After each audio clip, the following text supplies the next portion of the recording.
Good morning dear student.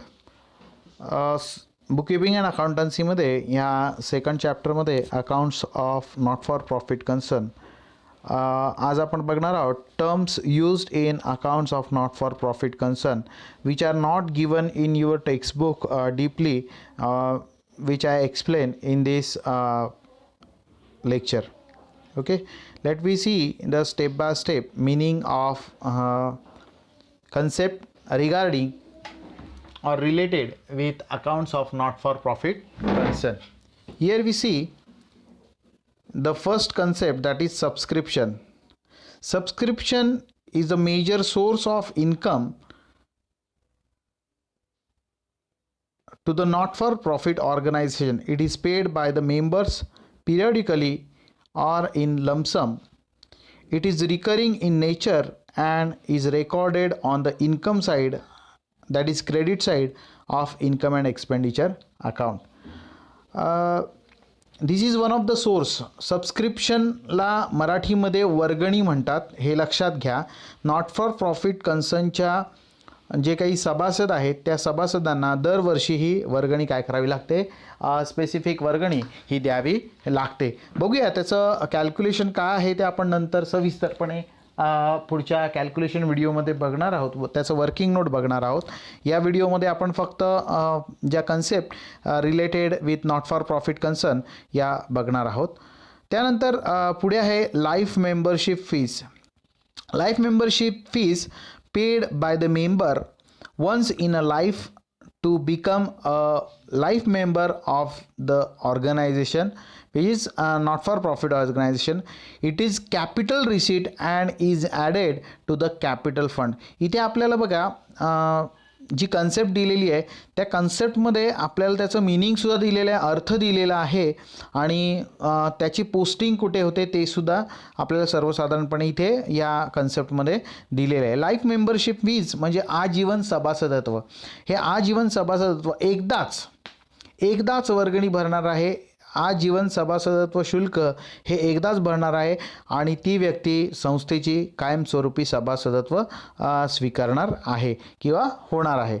आणि ही life membership fees ही capital फंडमध्ये काय केली जाते, ॲड केली जाते, कारण की ही कॅपिटल रिसीट आहे आणि म्हणून ती कॅपिटल फंडमध्ये काय केली जाते, ॲड केली जाते. त्यानंतर आपण बघणार आहोत एंट्रन्स फीज, ज्याला ॲडमिशन फीज असंही म्हटलेलं आहे.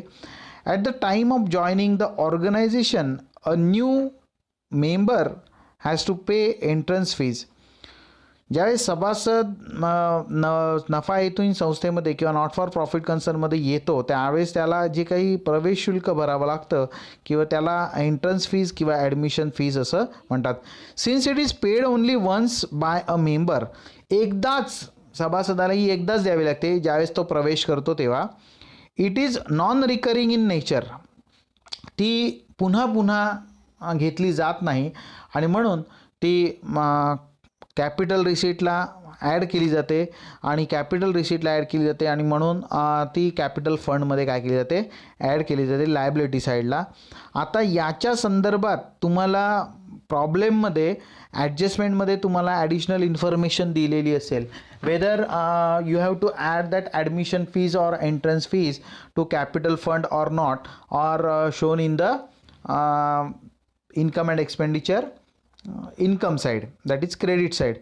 इन्कम अँड एक्सपेंडिचरच्या क्रेडिटला म्हणजे इन्कम साईडला लिहायचं आहे की कॅपिटल फंडला ॲड करायचे आहे, याच्या संदर्भात तुम्हाला त्याच्यामध्ये माहिती दिलेली असेल.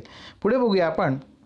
Accounting treatment is given as per the instructions given in the problem. बघा इथे मी आत्ता तुम्हाला ते सांगितलं तेच दिलेलं आहे. Otherwise it is treated as revenue receipt and shown on credit side of income and expenditure. मी आत्ताच तुम्हाला सांगितलं. त्याच्यामध्ये जादा माहिती ॲडिशनल इन्फॉर्मेशन म्हणजे ॲडजस्टमेंटमध्ये काय दिलेलं आहे त्यानुसार आपण त्या एंट्रन्स फीज किंवा ॲडमिशन फीजची काय करणार आहोत, ॲडजस्टमेंट करणार आहोत. त्यानंतर बघूया डोनेशन. डोनेशन म्हणजे देणगी. लक्षात घ्या, सबस्क्रिप्शन आणि डोनेशन याच्यामध्ये फरक आहे. जनरली लोक एकच कन्सेप्ट वापरतात. सबस्क्रिप्शन ही वर्गणी आहे आणि डोनेशन ही देणगी आहे. Donations are collected from the public or for organization organizing social activities.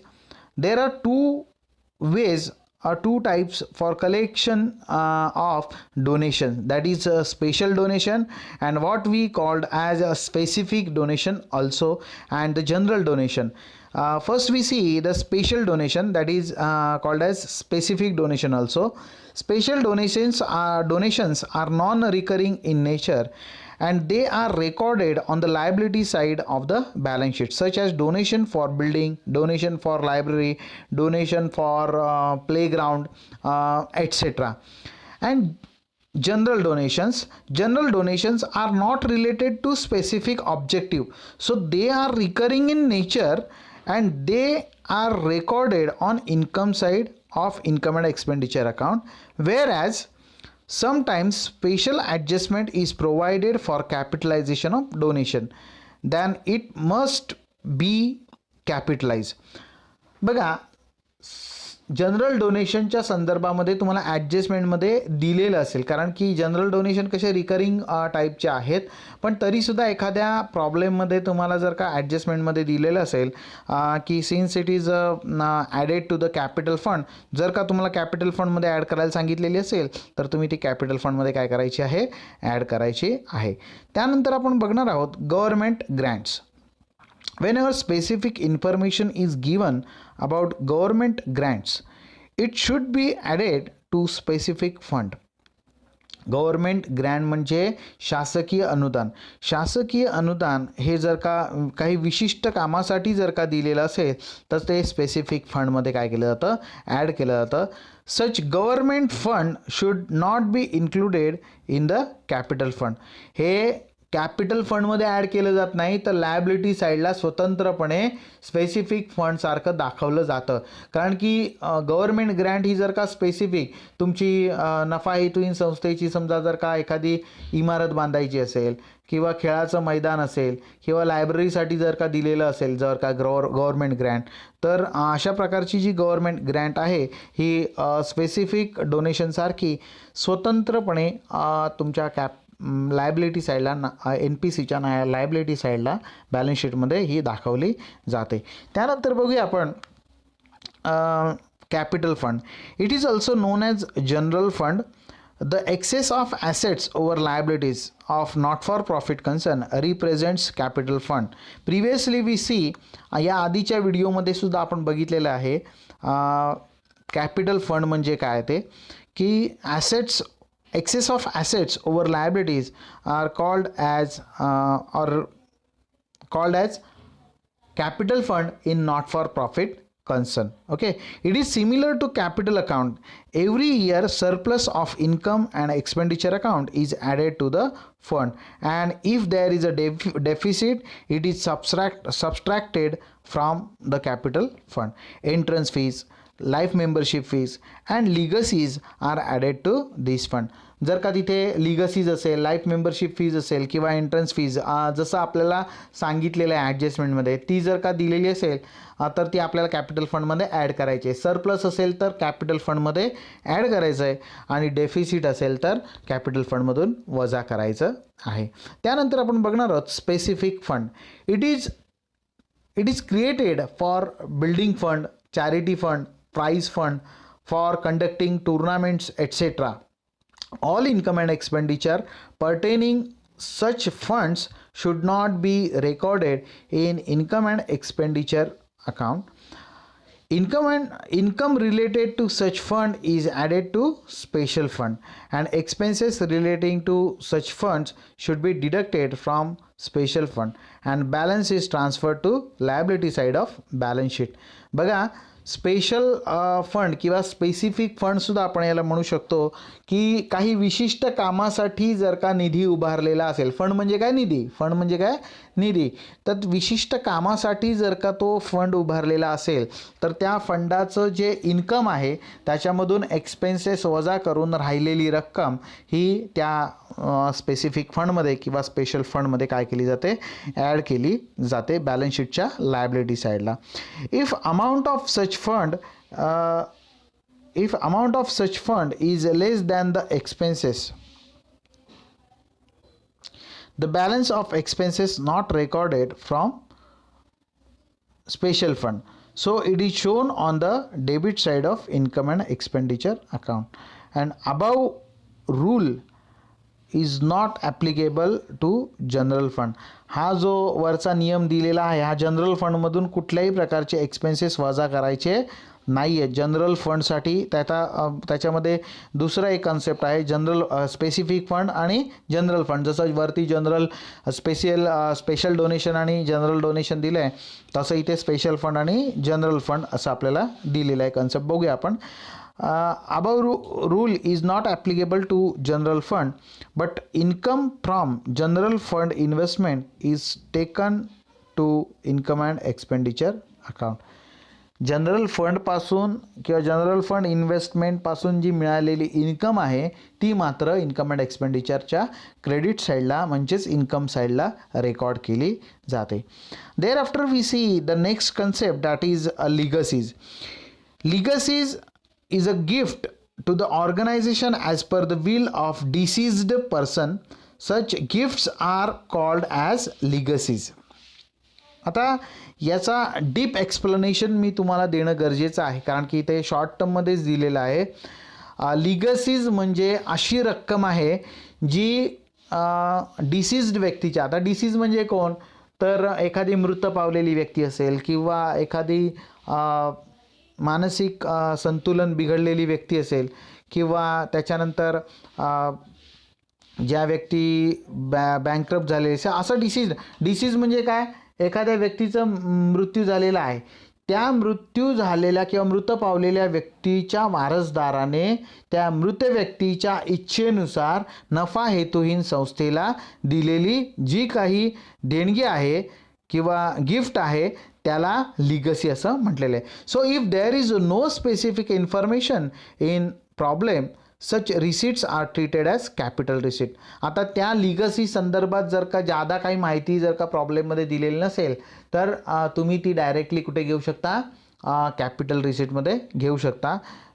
And which are added to the legacies are non recurring in nature and hence it should be added to the capital fund. Here it is given in the next line, that is they are non-recurring in the nature and hence they are added to the capital fund. Then next concept, that is sale of asset. It is a capital receipt. Its book value is deducted from the fixed asset appearing in balance sheet. For example, sale of old sport material, furniture, etc. However, profit or loss on sale of asset to taken to income and expenditure account. If there is a profit, it will be recorded to the income and expenditure credit side, and if there is a loss on sale of asset or any type of furniture or any type of asset, it will be recorded. If there is a loss, it is recorded to the debit side of income and expenditure, that is expenditure side. Okay, and the last concept we will see in this video, that is honorarium. ज्याला मानधन असं म्हणतात. काय honorarium म्हणजे मानधन, लक्षात ठेवा. ठीक आहे. It is an amount paid to the specialized person who is not the employee of the organization. ही अशा प्रकारची रक्कम आहे किंवा मानधन आहे, रक्कम आहे की जी संस्थेसाठी विशेषतेने काम, स्पेशलाइज पर्सन, एखाद्या विशेष व्यक्तीसाठी जी संस्थेची कर्मचारी नाही अशा व्यक्तीला दिलेली जी रक्कम आहे त्याला मानधन असं म्हणतात. आणि बघूया आपण. For example, amount paid to the artist for giving performance, guest lectures etcetera, it is revenue expenditure which is recurring in nature. आता एखाद्या आर्टिस्टने काही परफॉर्मन्स केलेला आहे संस्थेसाठी किंवा एखाद्या तज्ज्ञ व्यक्तींचं लेक्चर अरेंज केलेलं आहे आणि त्यांचं जर का मानधन द्यायचं असेल नफा हेतून संस्थेमध्ये, तर त्याला काय म्हटलं, विशिष्ट मानधन, विशेष व्यक्तीला विशिष्ट रक्कम, याला काय म्हटलेलं आहे, मानधन असं म्हटलेलं आहे. आणि हे मानधन इन्कम अँड एक्सपेंडिचर अकाउंटच्या डेबिट साईडला काय केलं जातं, नोंदवलं जातं. ठीक आहे. आता याच्यामध्ये जर का काही तुम्हाला समजलेलं नसेल तर तुम्ही मला आपल्या व्हॉट्सॲप ग्रुपवरती विचारू शकता. थँक्यू. इथून पुढे आपण बघणार आहोत सबस्क्रिप्शनचं कॅल्क्युलेशन बघणार आहोत, स्टॉक ऑफ स्टेशनरीचं कॅल्क्युलेशन बघणार आहोत आणि त्याचं पोस्टिंग कशा पद्धतीने केलं जातं ते सुद्धा आपण बघणार आहोत. आणि त्यानंतर आपण काय करणार आहोत, प्रत्यक्ष प्रॉब्लेम सॉल्व करायला सुरुवात करणार आहोत. थँक्यू.